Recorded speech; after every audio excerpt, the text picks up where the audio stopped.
আমার যিনি প্রতিপক্ষ পাল্লাটা তাকে জিজ্ঞাসা করেছিলাম, দাদু ভাই বলো, সকাল বেলায় দেখাশোনা দুপুর বেলা দিয়ে সন্ধ্যাবেলায় এলো বৌমা টাটকা ছেলে নিয়ে, সেটা কয় ঘন্টায় হয়েছে? আপনার শুনলেন? আর কথার পুনরাবৃত্তি করার প্রয়োজন আছে বলে আমি মনে করি না। না না, রামায়ণের মাঝে বলেছিলাম গত ভাইকে জামাই আমার শ্বশুর বাড়ি এলো, ভাগ্য ভালো শাশুড়িদের গর্ব হয়ে ছিল। আপনার শুনলেন? আমি শুনলাম আমার যুগের মায়েদের কথা, আমার যুগের ভাইয়েদের কথা, আমার যুগের ধর্মের কথা, আমার যুগের শিক্ষার কথা, আমার যুগের সমাজের কথা। এখন নাকি যে মায়েরা সিদ্ধি ভোট দিয়ে সিঁদুর পড়তো, সেই মায়েরা এখন সিঁদুর পড়ে না, সিঁদুর পাই পাশে রেখেছে। আচ্ছা মা, সব মারা কি? সব মায়েরা? তাহলে মুসলমানদের যে মেয়ে ছেলেগুলো আছে ওরা সিঁদুর পড়ে? ওরা তো পড়ে না। তাহলে ওদের ছেলে বাড়ির পাশে হয় কেন? ওরা তো মাল বাইপাসে নেয় না, তাহলে ওদের মাল কেন বাইপাসে হয়? তুমি সেদিকে গেলেন না। তাহলে আমাদের মায়েরা সামান্য বস্তু নয়, সামান্য জিনিস নয়, সামান্য ধন নয়, সেটা খবর নেই। মায়েদের ধর্ম আছে, মায়েদের সমাজ আছে, মায়েদের শিক্ষা আছে। আমি শুনলাম শিক্ষার কথা, আমাদের শিক্ষা কেন্দ্রের নাম দিয়েছে প্রাইমারি প্রাইমারি প্রাইমারি। তোমার যুগে শিক্ষা ভালো তো? তোমার যুগে যার নাম দ্রোণাচার্য, তার কাছে গেল একলব্য ব্যাগের ছেলে পড়াশোনা করবো বলে, ছোট জাত বলে, নিচু জাত বলে দূর দূর করে তাড়িয়ে দেওয়া হলো। বুঝতে পারছো না এর মাঝে কি রহস্য ভরা? তাহলে আমার যুগে সমাজ ভালো, আমার যুগে শিক্ষা ভালো, আমার যুগে নিয়ম নীতি আদর্শ সব কিছু ভালো। আমাদের বৈজ্ঞানিকের যুগ, আমরা রান্না করি হিটারে, দরজা বন্ধ করি শাটারে, গান করি গিটারে, দুধ মাপি লিটারে, রান্না করি হিটারে, জল মাপি হিটারে, কাপড় হিটারে, আমরা এমনি ভাবে দেখো কি হয় সঙ্গ। এ বলছে আমার তলায় মাল নাই নাকি? এক জামাই ধুতি পরে পাঞ্জাবি পরে, তলায় আন্ডার প্যান্ট পরে না, শ্বশুর বাড়ি গিয়েছে, তলায় মাল নাই আর। আচ্ছা কর্মী গেলে ছেলে ধুতি পরে? কেউ ধুতি পরে গিয়ে আমার দাদু পরে, মাল নাই তো ওর নিজের তলাতে মাল নাই। আমরা পরে নাকি? আমাদের জিন্সের প্যান্ট, চুলের baby shirt, Mithun shirt, beauty parlour ভরা আছে আমাদের। আর তোমার যুগে তোমার দাদু ছিল আকাশ হাত লম্বা, দিদিমাও ছিল আকাশ হাত লম্বা, বড় বড় চুল, বড় বড় নখ, বড় বড় দাড়ি। যখন সকালবেলা উঠে দিদিমা ওই ছাঁটা ছড়া দিত না, ওই পিঠে স্তম্ভ দুটো তো ফেলে দিত। আমার বাবা কাকা চক চক চক চক চক চক করে খেতে হতো। কারোর সঙ্গে লড়াই লাগিয়ে বলেছিল তোর মায়ের মধ্যে জোর করে দেখি। আর আমাদের এখন মায়ের মধ্যে জোর নাই, আছে জোর কমে গিয়েছে। আমরা ল্যাকটোজেন খাই, আমরা হ্যাকটোজেন খাই, আমরা ফ্যাকটোজেন খাই, আমরা কৈটোর দুধ খাওয়া শিখি। কৈটোর দুধের যা ক্ষমতা, যা গুণ, এটা তোমার যুগে ছিল না, ছিল না, ছিল না। যদি বলো আমার যুগে ছেলেরা বাবার কথা শোনে না, মায়ের কথা শোনে না, ভাইয়ের কথা শোনে না, গুরুর কথা শোনে না, তোমার যুগে শুনছো তো? মায়ের কথা শুনলো না কে? যে মায়ের নাম হচ্ছে কৈকেয়ী। রামকে বললো, রাম রে, রাম যাবে 14 বছর বনবাসে, আর ভরত হবে রাজা। আচ্ছা মা বলুন তো, রামায়ণে ভরত কি রাজা হয়েছিল? তাহলে মায়ের কথা ছেলে শুনল। দাদার কথা ভাই শুনল না কে? যার নাম রাবণ। দাদা ভুল বশত বিভীষণকে একটা থাপ্পড় মেরেছিল বা লাথি মেরেছিল। বিভীষণ করলো কি, রামের পক্ষ নিয়ে দাদার শত্রুতা করে দাদাকে প্রাণে বধ করল। তাহলে তোমার যুগে দাদার কথা ভাই শুনল না, গুরুদেবের কথা শুনল না শিষ্য, কে? যার নাম বলি রাজা। এর যুগে নিয়ম নীতি জানেন? এরা ছিল 10 নম্বরের বোকা। যে রামের কথা বললাম, এও চলতো বইয়ের কথায়, এর বাবাও চলতো বইয়ের কথায়, 14 গোষ্ঠী চলতো বইয়ের কথায়। এ সালারা বইয়ের কাছে বস, কথাগুলো হিসেব করে বলো। তুমি 1.5 ঘন্টা ধরে আসর করছো, আবল তাবল হ্যান্ডার বললে হবে? আমি কলিতা, আমি হলে কলি আগে করে ফুটি নাই। আর তুমি মাল খুঁজতে গেছো। আপনাদের এখানে দুর্গা পুজো হয়, এখানে দুর্গা পুজো 108টা নীল পদ্ম লাগে, কিন্তু ফুটা ফুল হলে হবে না, কুড়ি ফুল চাই আর কি। ঠাকুর মশাই বলতে থাকেন, ঠাকুর মশাই হাতে করে ফুলটাকে নিয়ে কাপড় মেরে মেরে ফুটিয়ে তারপর পুজো হবে আর কি। আমি হইলাম ফুল নিয়ে আসবো, ফুটিয়ে চাইবো আর সংগঠনে। আমি শুনলাম আমাদের মায়েদের নাকি নীতি খারাপ। তোমার যুগে মেয়েদের নীতি ভালো তো? যার নাম দ্রৌপদী, যার নাম কুন্তী, এই কুন্তির একখানা কড়াইয়ে 5খানা কুন্তি। যার নাম দ্রৌপদী, 1-8টা স্বামী নয়, 5টা স্বামী আছে। আমাদের একটা থাকলে থাকতে পারে, না থাকলে না থাকতেও পারে। আমাদের যুগে 1000 টাকায় মেয়ের বিয়ে হয়, জানেন? 1000 টাকায়। এই যুগ কেমন যুগ? 1000 টাকা। তাহলে তোমার গান শুনিয়ে আমি শান্তি পেলাম না। তোমার যুগের যে মায়েদের নীতি, যার নাম কুন্তী, কুমারী অবস্থায় সন্তান গর্ভে ধরল, গর্ভে সন্তান ধরে সেই সন্তান যখন প্রসব হয়ে গেল, প্রসব হওয়ার পরে তামার একটা পাত্রে ভরে জলে ভাসিয়ে দিল। সেই ছেলে পেলকে, যার নাম অধিরথ সূত্রধর, যার স্ত্রী হয়েছে রাধেয়, সেই রাধা আর অধিরথ সেই সন্তানকে নিয়ে মানুষ করেছে, যার নাম কুন্তী, তার ছেলে হয়েছে কর্ণ। না, তার তোমার যুগে মায়ের ধর্ম ছিল। যার নাম গঙ্গা, এক এক করে 7টা ছেলে জলে বিসর্জন দিয়েছে।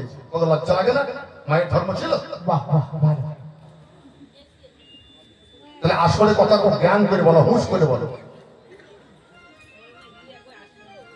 এ শালা বুড়ো বয়স হয়েছে তো ভুল ভালো হচ্ছে। এখন ব্যাপারটা কেমন হয়ে জানেন? আমাদের বাড়ির পাশে একটা মেয়ে ছেলে আছে, সকালবেলা হলে ওর কোনো কাজ নাই, কর্ম নাই, কিছু নাই, খালি এবারে সেবারে করে ঘুরে ঘুরে বেড়ায়, আর লোকের সঙ্গে চর্চা করা, নিন্দা করা, কোনো কাজ নাই। আমি একদিন গান করে বাড়ি ফিরছি, সকালবেলাতে গানটার ব্যাগটা নামিয়ে আমার গিন্নিকে বললাম, হাগো শরীরটা জ্বরে পুড়ে যাচ্ছে, আমি একটু মুড়ি খাবো না, রুটি তৈরি করবো। আমার গিন্নি সকালবেলা বেলা চা করে দিয়ে কিছু আটা পরিপাটি করে রুটি তৈরি করছে আছে। আর ঠিক সেই সময়তেই সে পাশের বাড়ির মেয়েটা গিয়ে ছেলেকে কোলে করে নিয়ে হাজির হয়ে গেছে। দিদি কি করছো বটে? বলে বলিও না ভাই, কবিয়াল গান করে এলো, ঠান্ডা লেগে শরীর খারাপ, তাই রুটি তৈরি করছে আছে। বলে আমিও যাই, আমাকে তৈরি করতে হবে। মানে মুখে বললে কিন্তু কাজে হয় আমার।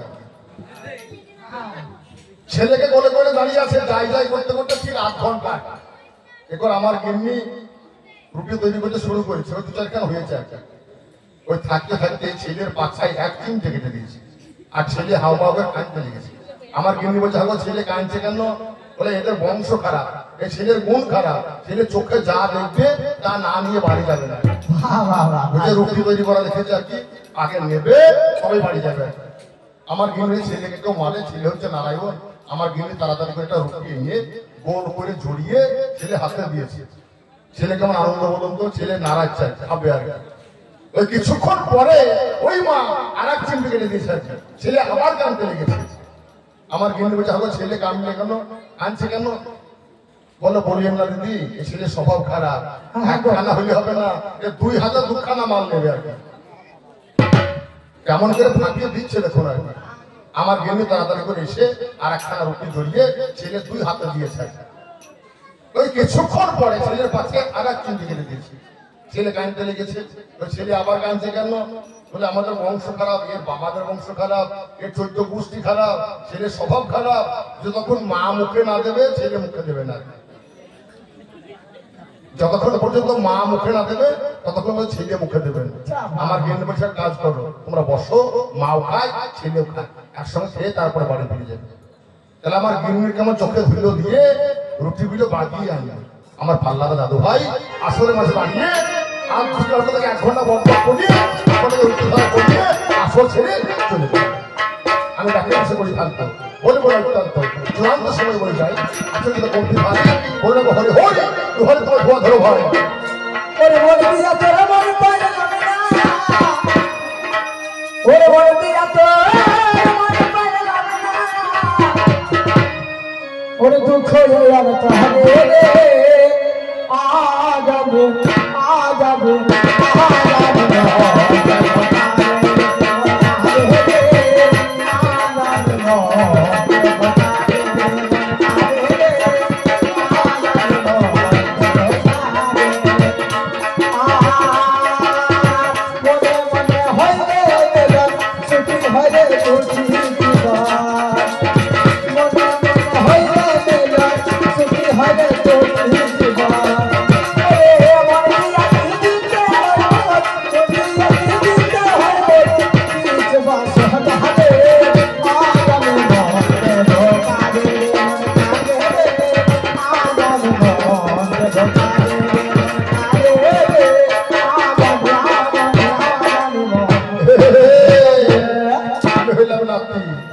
আমার মন হলো সাদা, মন হলো পবিত্র, আমার মন হলো নিষ্কলঙ্ক।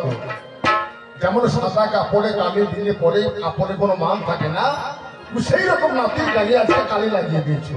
100 টাকা কি বলি, ওই আমার ভাবের ঘরে গাবের কালি, ওই আমার ভাবের ঘরে গাবের কালি এ নাতি লাগিয়ে দিয়েছে গো, এ নাতি লাগিয়ে দিয়ে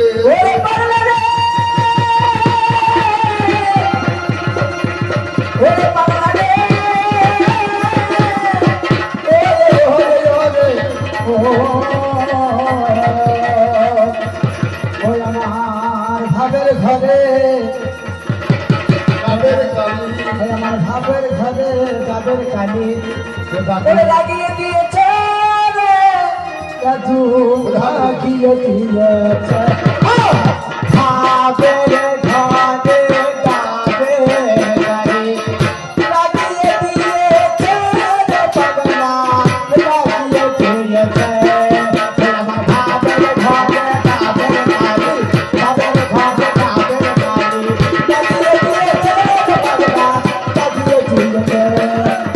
লাগিয়ে দিয়েছে পাগলা লাগিয়ে দিয়েছে ও শাস্ত্রে কলম দিয়ে বললো বিফল আশায় কি ফল হবে, মূর্খের সাথে বলতে। বিফল আশায় কি ফল হবে, মূর্খের সাথে বলতে। আর অন্ধ লোকের কি লাভ হবে, চশমা দিয়ে চোখে খোল খাইয়ে কি আর হবে, গায়ে যদি ঠাট্টা হয়। আর ধন সম্পদে কি আর যদি না থাকে ব্যাটা। বুঝতে পারছি না কথাগুলো, তাই বললাম ভাবের ঘরে গাবের কালি লাগিয়ে দিয়ে। কেমন হলো এই গত বছর কালী পুজোতে আমরা নদিয়া গান করতে গেলাম। যে বাড়িতে বাসা ঘর পেলাম হালদারের বাড়ি, আপনারা হালদার বোঝেন, জাতি হালদার বোঝেন। ওরা বিলে মাছ ধরে, ওই ফাঁসি জালগুলো ফেলে আর মাছ ধরে, ওদের মাছ ধরা ব্যবসা, বাজারে বিক্রি করে পয়সা উপার্জন করে সংসার চায়। এখন সেই বাড়ির মেয়ে ছেলে খুব ভালো হয়। আমি বললাম বউটা কাজ করুন, আমার ধুতিটা ময়লা হয়ে আছে, না বালতি দেন তো সার্ফ দিয়ে পরিষ্কার করে সন্ধ্যেবেলায় গান তো বললো ভাই তোমাকে নিতে হবে না, আমি দিচ্ছি আর। বললাম বেশ, তাহলে পরিষ্কার করা আপনার রং লাগিয়ে দিয়ে। কিন্তু সেই মেয়েটা এমন বোকা, রং জিনিস বোঝেই না। মা সাদা কাপড়ে কিনলে ভালো লাগে, উজালা এই উজালা জিনিস বোঝেই না। সাদা কাপড়টা ভালো করে পরিষ্কার করার পরে ঘরে জালে দেওয়া গাব ছিল, বুঝলে, জালে দেওয়া গাব, ওই গাবটাকে ভালো করে ধুয়ে কাপড় দিয়ে দিস। কাপড় আর সোজা হবে। গানে যাবো, আমার এই ভাইপোকে বললাম বাবা কাপড়টা নিয়ে এসো। বলে কাকা এর অবস্থা খারাপ। কেন? কাপড়ে মাল দিয়েছে, কাপড় সোজা হয় না। তাকে জিজ্ঞেস করলাম ব্যাপার কি? বলে কথা মতো কাজ করেছি। রং দিয়েছে। বলে রং কি? মানে ঘরে জালে দেওয়া গাব ছিল, সেই গাব দিয়েছি। এই তোমার সর্বনাশ। এই দাদুর অবস্থা এই সাদা কাপড়ে গাব দেওয়ার মতো হইল। দাদু ভাই ওই আমার দুধের মতো সাদা কাপড় এ দাদু নষ্ট করেছে।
আমার মাথায় ঢোল দিতে হবে, এই টাক পরা মাথায় ঢোল দেয়।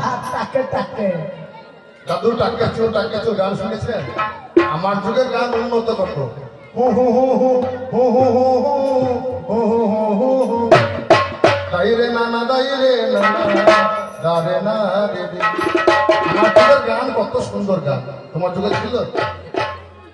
স্বামীর ভাত খাবো না মা বলগা বাবাকে, ভালোবাসার ভাতে বেগুন পোড়া ভালো লেগেছে। গানটা কে মনে করছেন আমার যুগের গান? এর যুগের মান। আমরা খালি শুধুমাত্র সংস্কার করেছি। কে বললো? যার নাম রাধা স্বামীকে আয়ান ঘোষ ভালোবাসলো কাকে? কৃষ্ণকে।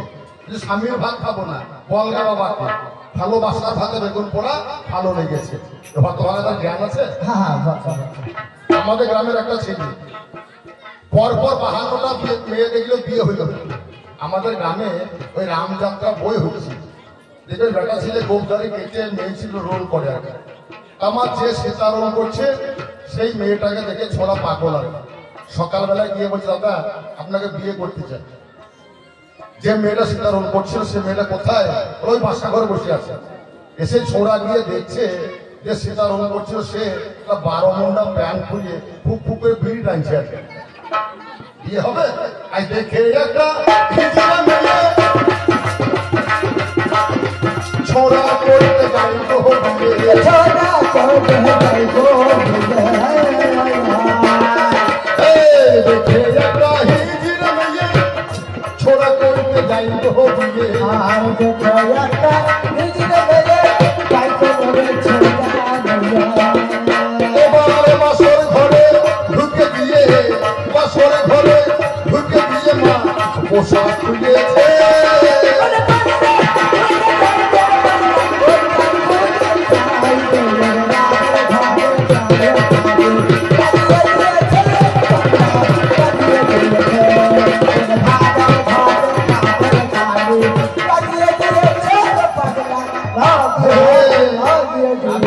হাওড়ার ব্রিজ, আমি হইলাম হাওড়ার ব্রিজ আর তুমি হইলে জলের কোলা ব্যান।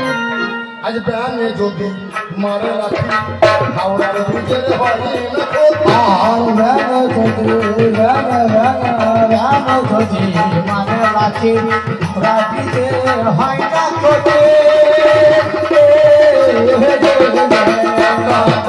যদি মারে রাখি হাওড়ার ব্রিজের হয় না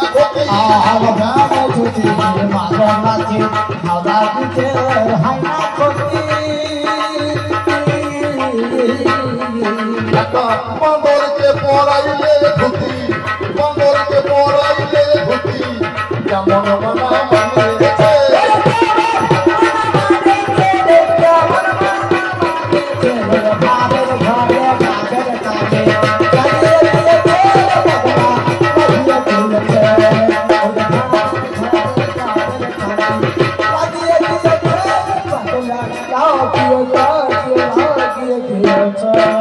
আপনারা পালাইয়ের না, একটু ধৈর্য ধরে বসুন।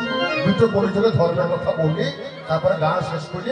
একটা নতুন গান করবো যার নাম বোল গান। আর কি দাদু ভাই শুধু মন দিয়ে শুনে যাও, আমার গানে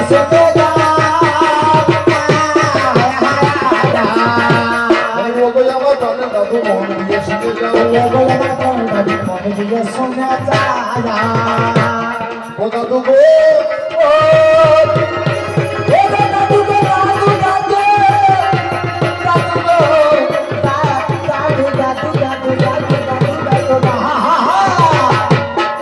তোমার কাছে গাই, আমার যুগের ধর্ম কেমন ভাই বলছি নাই অন্যায়। আপনাদের বীরভূমে ভদ্রপুরে নামে একটা গ্রাম বাবা ছিল, সেই গ্রামে একজন রাজা বাস করিত ভালো। ওকে যার নামটি নন্দ কুমার, জানেন তা সবাই। আশা করি আপনাদের কাছে জানিয়ে যাই সেই নন্দকুমার রাজা বীরভূমে ভদ্রপুর রাজা। সেই রাজার বাজারে পুরোহিত ছিল আর কি, মায়ের সেবা করত। ওকে প্রতিদিনই ওই পুরোহিত আমার ডোম পাড়াই যেত। আগে বোতল কইলে বাবা মাল খেয়ে নিত। একটা শুকুর ছানা বগলে ভুলে বেটা পালিয়ে আসতো হাই। প্রতিদিনই ডোম বেটা শুকুর পেত নাই। একদিনই রাজার কাছে নালিশ করে দিল, বলে আপনার পুরোহিত ভালো নাই তো বলো। রাজা শুনছই এই পুরোহিতের ব্যবস্থা করতে হবে। রাজা সন্ধ্যেবেলা দাঁড়িয়ে আছে, আর সেই ব্রাহ্মণ বেটা ডোমের বাড়ি গিয়ে এক বোতল মাল খেয়েছে, এক বোতল মাল বগলে ভুলেছে, একটা শুক্রের ছানা ভুলেছে, চাদর ঢাকা দিয়ে পালিয়ে আসতে। রাজা বলে ওরে ব্রহ্ম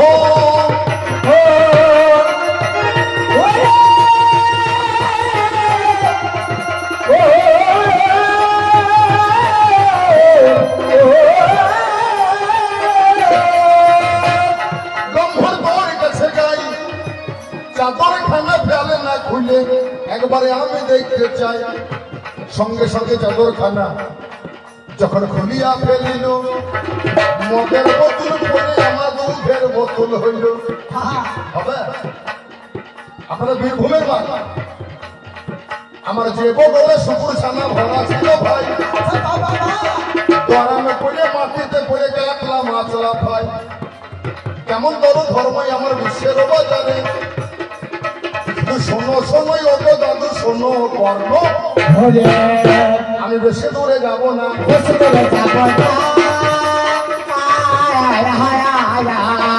আমি ভাবে ভাবে করি আলো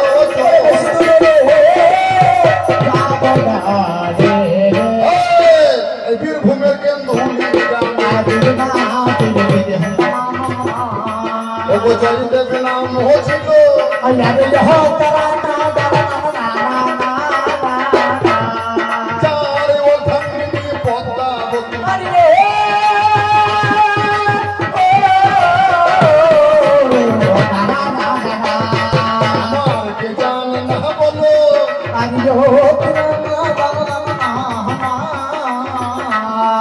এবার নাম কি যাহার জয়কে বটে একটা গ্রন্থ লিখিবে যাহার নাম গোবিন্দ জানেন তা সবাই ধর্ম গ্রন্থ লিখিবে আমার জানেন শুধু জনা একটা শোক জয়দেব আমার লিখিতে পারে না স্মরণ গরল খণ্ডনম মম শিরসি মণ্ডনম দেহি পদ পল্লব মুদারম লিখিতে পারে না ওগো আমার দাদু ভাই শোনো আলোচনা হাতে নিয়ে তেল গামছা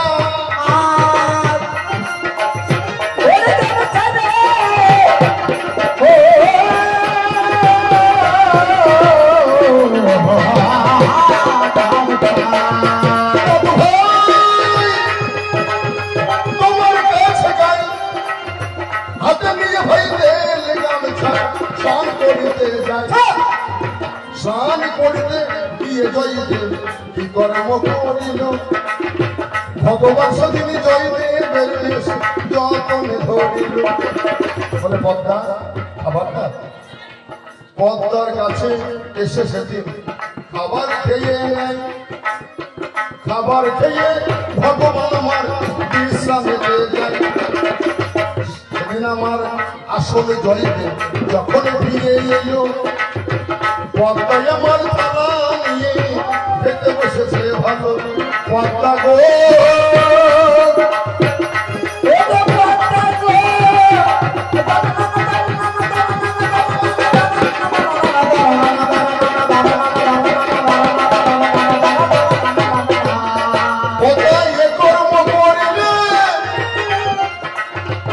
আমাকে রেখে তুমি রাতে খাবার খেলে বললেই গো ও স্বামী ভোর তোমায় খাবার খাইয়ে যত্ন করে বিশ্রাম ঘরে রেখে এলাম শুয়ে জয়দেবের মনে আমার সন্দেহ জন্মায় ধীরে ধীরে যখন জয়দেব ঘরের মাঝে যায় অসমাপ্ত গীত গোবিন্দ সমাপ্ত হইল চোখের জলে জয়দেবী আমার ভাসতে লাগিল পদ্মা গো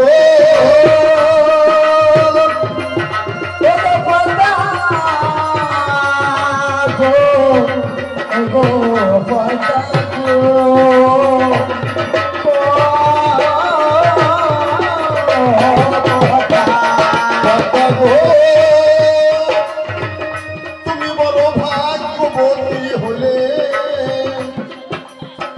ভগবানের দর্শন পদ্মা তুমি পেয়ে গেলে প্রসাদ দাও বলে হাত বাড়াইয়ে দিল পদ্মার সেদিন উচ্ছিষ্ট গ্রামে দেখো মায়ের গুণী আছে, ঘরে বসে ভগবানের দর্শন পেয়েছে। শোনো শোনো ও দাদু ভাই, তোমার যুগে গাই ওরা পদ্মার মতো এমন মেয়ে তোমার যুগে ছিল, আর যে মেয়ে ছিল তার এমন ধর্ম ছিল না।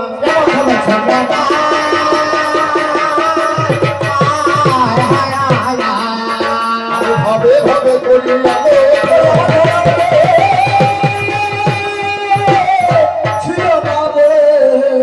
তোমাদের মেয়ে দ্রৌপদী তার 5টা স্বামী, একটা মেয়ে 5টা স্বামী। আচ্ছা মা, একটা মেয়ে 5টা স্বামী হয়, কিন্তু কোনো স্বামী মারা যায় সে মেয়েটা কোন জায়গায় বিধবা হবে বুঝতে পারছি না। এই ব্যাপারটা কেমন জানেন? সেদিন আমরা গান করতে গেলাম, ওই বাঘ তোলা ওই সাইডে আশ্রমে ঢোলটা ব্যাগটা নামিয়ে জল খেতে যাচ্ছে, জল খাওয়ার জন্য ঢুকেছি আর কি, দেখলাম সাধু বাবা গাঁজা খাচ্ছে, গাঁজা খাচ্ছে। আমাকে দেখে বলছি বাবা কপিয়াল হবে নাকি একটা? আমি না বাবা যে আমি খাই না, আমার এই বাবা যেমন খেলো, দোহারটা খেলো, ইয়ে খেলো, সে খেলো। দেখলাম গাঁজা খাওয়ার পরে ওই মালটাকে ঠুকিয়ে দিয়ে আবার পানিটাকে ভরে দিয়ে যে ঝোলায় নাম জপটা না সেই ঝোলায় আবার ভরবো। আমি বাবার হাতে চেপে ধরেছি, বাবা যে গাঁজার কইটাই গাঁজা খেলেন আপনি, একটু হইলো না নাম জপটা ঝোলায় ভরছেন। ওই ওরে খাপা কপি গান করে বেড়াস, গাঁজার কইটা একটু সুখে নাই রে।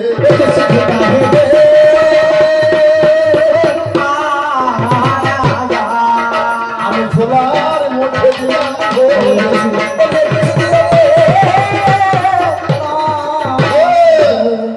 দ্রৌপদী হইল গাঁজার কই না, এরা 5 ভাই খেয়েছে, 5 ভাই খাইয়াছে।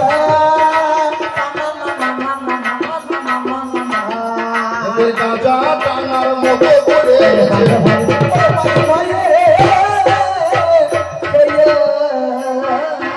তোমাকে দ্রৌপদী, যুধিষ্ঠির, ভীম, অর্জুন, নকুল, সহদেব এরা 5 ভাইয়ের টেনে টেনে টেনে মাল শেষ করে দিয়েছে, শেষ করে দিয়েছে।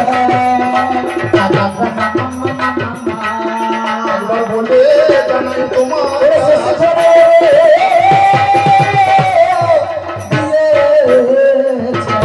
একটা কথা বলবো, এবার এইখানে ছেড়ে আমি নদীয়াতে যাবো। আরে নদীয়ার মাঝে আমি এমন ভক্ত পাবো, ওগো যারে নামে মাধবাচার্য,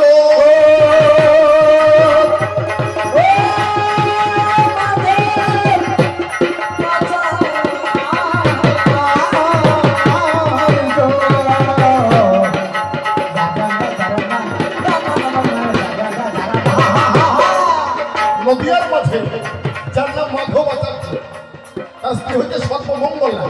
প্রতিদিন মাধবাচার্য গৌরাঙ্গ মহাপ্রভুকে নিয়ে হরিনাম সংকীর্তন করে। মহাপ্রভু বলে, মাধব আমি তোর কাছে যাই, একটু লাউ দিয়ে পরমান্ন খাবো, আমার মনের বাসনা জন্মাই। যে গাছে লাউ হয় না, ওই লাউ দিয়ে পরমান্ন খাবো, ওটা পাইস আবার। কি করবে মাধবাচার্য, তার ঘরে লাউ নাই, শিখর নামে একজন ভক্ত তার কাছে যায়, তারে বাজার থেকে লাউ কিনে যতনে আনিল, যত্ন করে তার স্ত্রী লাউ কর্তন করছে, ভালো লাউটা কাটছে, আর আঙ্গিনায় হরিনাম হচ্ছে। হরিনামে হইতে হইতে কি কর্ম হইল, কর্ম হইতে মাজা মনে হরিনাম শুনছে ভালো। বলে একটা ছেলে ছিল তোমার কাছে যায়, লাউ কাটতে কাটতে লাউ কাটা হয়ে যায়। যখন লাউ কাটতে কাটতে কাটা হয়ে গেল, ছেলে আমার যখন করে কান্দিতে লাগিল। ছেলেটাকে বলে দিলে, মা হাতে করে কর্ম, বাহিরে নাম চলছে নাম মহাধর্ম। লাউ কাটতে কাটতে লাউ কখন কাটা হয়ে গেল, মা হরি নামে বিভোর হয়ে কি কর্ম করিল। আমার ছেলেটাকে বটির সম্মুখে হইয়াছে, যত্ন করে লাউ মনে করে কাটিয়া দিয়েছে। লাউ কাটতে কাটতে কাটি যখন কাটা হয়ে গেল, ছেলে মনে করে নিজের লাউ কেটে লাউ মনে করে নিজের ছেলেকে কেটে দিল। এক সময়ের নামে যখন বন্ধ হয়ে যায়, দেখে আমার প্রাণের ছেলে আর প্রাণে বেঁচে না খন্ড খন্ড করে কেটে দিয়েছে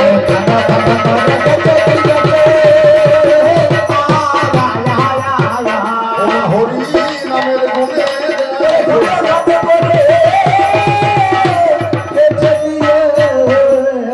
তার স্ত্রী সর্বমঙ্গলা হরি নামে পাগল হয়ে হরি নামে বিভোর হয়ে নিজের সন্তানকে লাউ মনে করে খন্ড খন্ড করে কেটে দিয়েছে হরিনাম হয়ে গেছে মহাপ্রভু বলল মাধব আমার প্রচন্ড খিদে পেয়েছে এবার সেবা নেব পঞ্চ অন্ন পঞ্চ ব্যঞ্জন দিয়েছে মাধবাচার্যের স্ত্রী পাশে বসে আছে বলে গৌর তুমি খেয়ে নাও খেয়ে নাও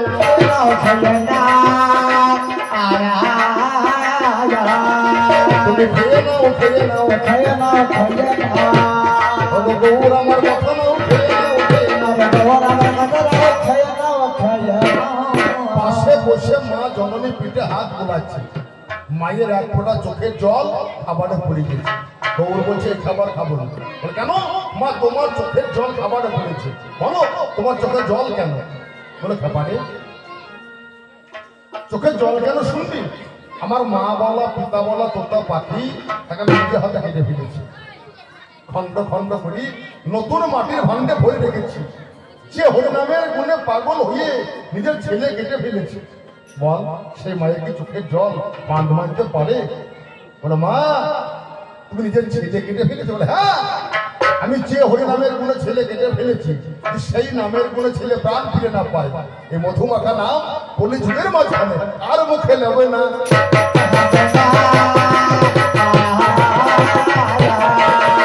আর মুখে নেবে না আর মুখে নেবে না কবির মাঝে কেউ হরি বলবে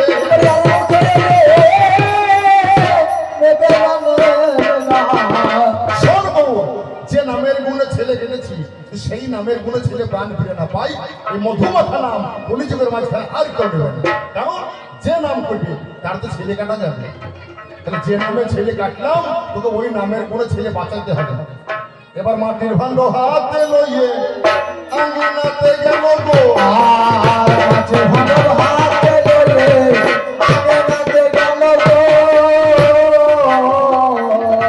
আরে যত্ন করে মাটির ভাণ্ড মাঝে রেখে দিল গো আরে যত্ন করে মাটির ভাণ্ড হাতে রেখে দিল গো এবার ভক্তবৃন্দ সঙ্গে করে করে হরি না সঙ্গে করে করে হরি না সেদিন নামের গুণে ছেলে আমার আমি যে বলতে ছেলে আমার ফিরে পেল প্রাণ নামের গুণে ছেলে আমার ফিরে পেল তারা সে যে হরি বল একবার হরি বল একবার হরি বল হরি বল একবার হরি বল একবার হরি বল হরি বল হরি বল বলে দেখো বলি যুগের ধারা হরি বল হরি বল দেখো হরি বল আমার কলিযুগে ধর্মের কথা নিয়মিত আদর্শের কথা বলতে গেলে 7 দিন করলেও গান শেষ হবে না। তবে কবি গান শেষ হয় কখন জানেন যখন দর্শক হয় পালা পালা তখন শেষ হয় কবির পালা আপনারা যে কজন মা বসে আছেন আমরা কবি গানের বিষয়কে এখানে রেখে দিয়ে একটু বোল গান করবো তাহলে কবি গানটা কেমন কবি গান দ্বন্দ্বের গান কবি গান বাধার গান কবি গান গন্ডগোলের গান যেমন স্বামী স্ত্রী ঝামেলা বেশিক্ষণ থাকে না আমাদের সেই রকম কবি গান সেই রকম কবি গান হায় হায় হায়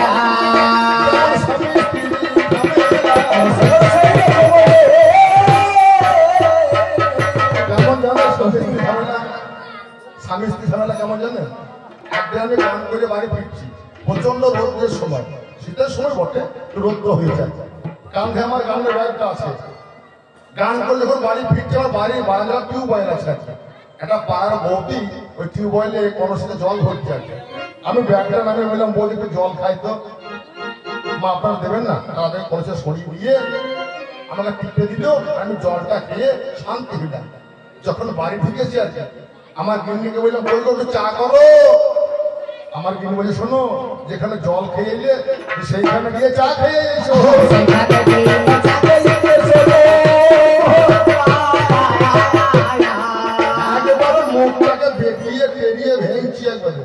যেখানে জল খেয়ে সেখানে চা খেয়ে এসো না। যেখানে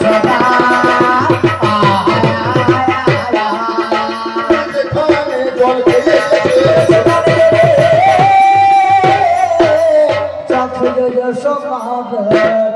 আমি ব্যাগটা নামাইলাম, জামা প্যান্ট ছাড়লাম, কিছুক্ষণ পরে মুড়ির তরকারি করলাম, মুড়ি দিল নামিয়ে দিল, কথা বলবে না বলে মুড়ি দিলাম খাবে খায়, না খাবে না খায়, আমি কথা বলিনি, কথা বলবো না।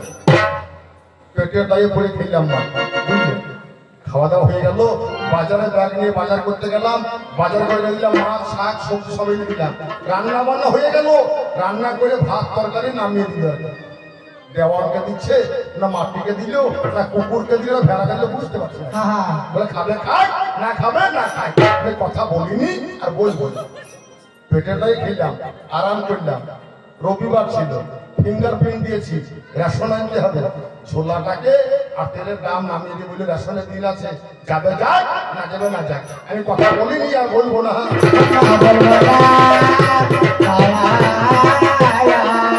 কথা বলিনি আর বলবো না। আমার নিজের সংসার তো, আমি চুপ চুপ করে ব্যাগটা হাতে করে রেশন আনলাম, বুঝলি? যেই বেলা অবসর হয়ে সন্ধ্যা লেগে গেল, আমার একটাই মাত্র পাকা রুম, আর দ্বিতীয় কোনো রুম নাই। ঝামেলা আর থাকবে? একই ঘরে শুয়ে পড়লাম, একটাই মাত্র লেপ। শীতের সময় আমার গিন্নি এক পাশে আর আমি এক পাশে, মাথা ফাঁকা হয়ে আছে। আমার গিন্নি বলছে হাওয়া ঢুকবে, ঠান্ডা লাগবে, জ্বর হবে, বাবার বাড়ি যাবো। আমি এখানে থাকবো, কথা বলিনি, বলবো না। আমার গিন্নির পায়ে মশলা বসছে আর আমার পায়ে মাথা বহর মারছে।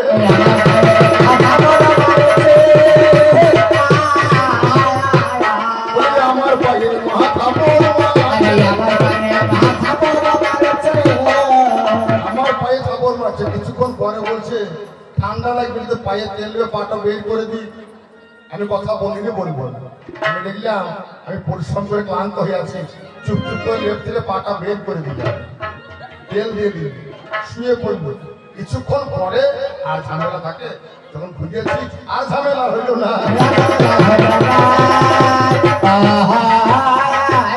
আমি ভাবে ভাবে করি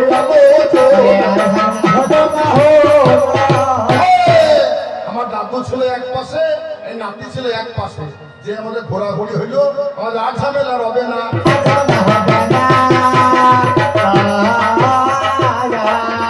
আমি ভাবে ভাবে করি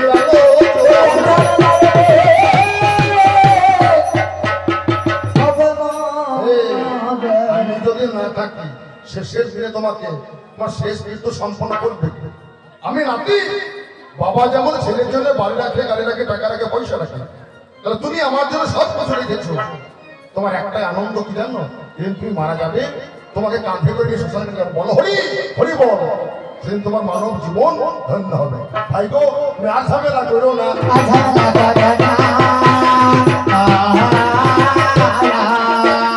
বুকে বুক মিলিয়ে দেখো,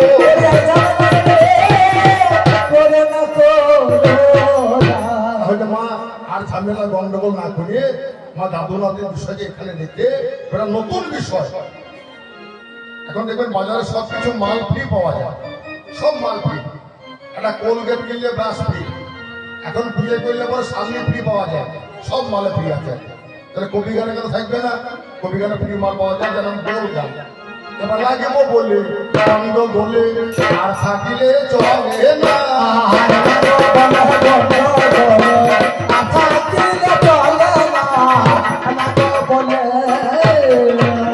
লাগবো বলে গন্ধ গলে আর থাকলে চলে না, লাগবো বলে গন্ধ গলে আর থাকলে চলে না, লাগবো বলে